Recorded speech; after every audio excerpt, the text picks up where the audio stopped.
Le multivers Marvel est en train de mourir. On nous avait promis que tout était sous contrôle, que le temps était une ligne droite, mais c'était un mensonge. Entre les erreurs de Captain America et la fin de l'éternel flux temporaire, le chaos arrive. Et si vous voulez comprendre pourquoi Avengers Doomsday va tout détruire, il faut qu'on reprenne depuis le début. Ensemble les deux gros concepts qui vont vous aider à comprendre Avengers Doomsday, l'éternel flux temporel et les incursions, c'est ça qui va vous aider à comprendre. Bon, pour comprendre tout ce chaos, il faut revenir à la base.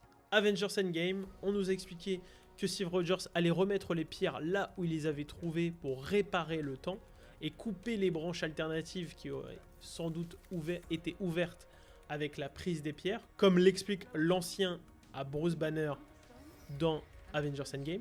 Sauf que la théorie qui circule et qui est en train de se confirmer petit à petit, c'est que Captain n'a pas pu ou n'a pas tout à fait réussi sa mission. Ajoutez à cela un Loki en 2012 qui s'échappe pour créer sa propre timeline, et vous comprenez que la belle fresque du temps qu'on nous vendait est en train de se fissurer de partout.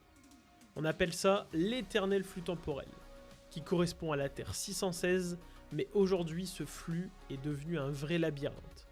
On fait une petite pause parce que pour comprendre Doomsday, vous allez avoir besoin de piger ce concept. L'éternel flux temporel.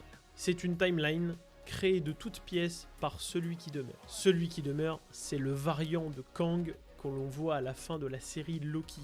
Pour éviter une guerre entre ses propres variants qui foutrait le multivers en vrac, il a dompté le temps pour ne garder qu'une seule réalité et une seule vision du temps, l'éternel flux temporel que l'on connaît comme le Marvel Cinematic Universe. Pour maintenir cet ordre, qu'a-t-il fait? Mais il a créé le TVA, le tribunal des variations anachroniques, et le cœur temporel, qui lui va servir à élaguer les branches qui pourraient potentiellement s'ouvrir, leur job, supprimer ou élaguer tout ce qui dépasse. Vous vous souvenez de Johnny Storm, incarné par Chris Evans dans les premiers 4 Fantastiques? Eh bien, dans la logique du TVA, ce genre de variant est une anomalie qu'il faut supprimer pour protéger la ligne principale. Il est envoyé dans le Vortex, ou le Void en anglais, une sorte de décharge multiverselle pour tous les variants qui ne répondent pas aux critères de l'éternel flux ou qui s'écartent de leur destin, comme le Loki dans Endgame avec le Tesseract. Sauf que le casse temporel d'Endgame, justement, et surtout la mort de celui qui demeure à la fin de la saison 1 de Loki, tué par Sylvie, un variant de Loki, une variante de Loki si vous préférez, ainsi que la destruction du cœur temporel dans la saison 2,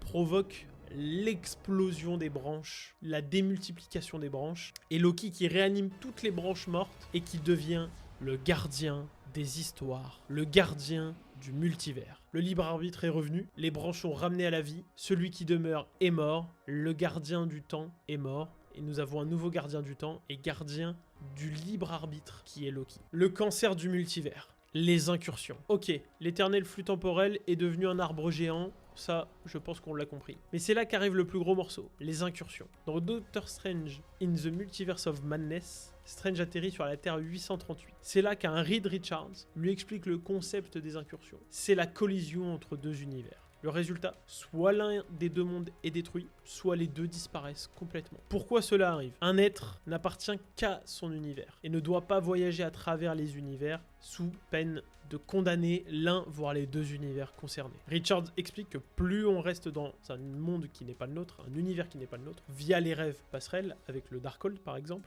plus on fragilise notre réalité. Le Strange de la 838 par exemple a voulu vaincre Thanos seul. Il a joué avec le multivers, a utilisé les rêves passerelles avec le Darkhold, s'est laissé consumer par le Darkhold et a fini par provoquer une incursion et la fin d'un monde. Pas la 838 mais un autre monde. En résumé, voyager dans un autre univers, c'est comme y apporter un virus. Plus tu restes, plus tu condamnes les deux mondes à s'entrechoquer et à la destruction. Si on fait le bilan de tout ça, on a un flux temporel qui est menacé par des milliers de variants libérés et des mondes qui commencent à se foncer dedans avec les incursions qui vont arriver.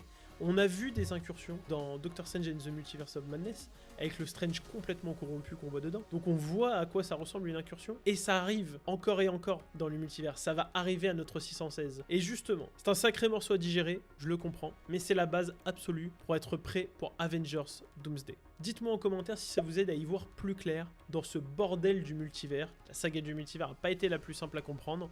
N'hésitez pas à me poser vos questions en commentaire, j'y répondrai. Maintenant qu'on y est, maintenant qu'on a à peu près compris qu'il y a des terres alternatives, si on parlait potentiellement de la prochaine intégration des X-Men dans le Marvel Cinematic Universe. Eh bien, c'est exactement le sujet de la prochaine vidéo. N'hésitez pas à activer la cloche, à vous abonner pour ne rien rater des prochaines explorations.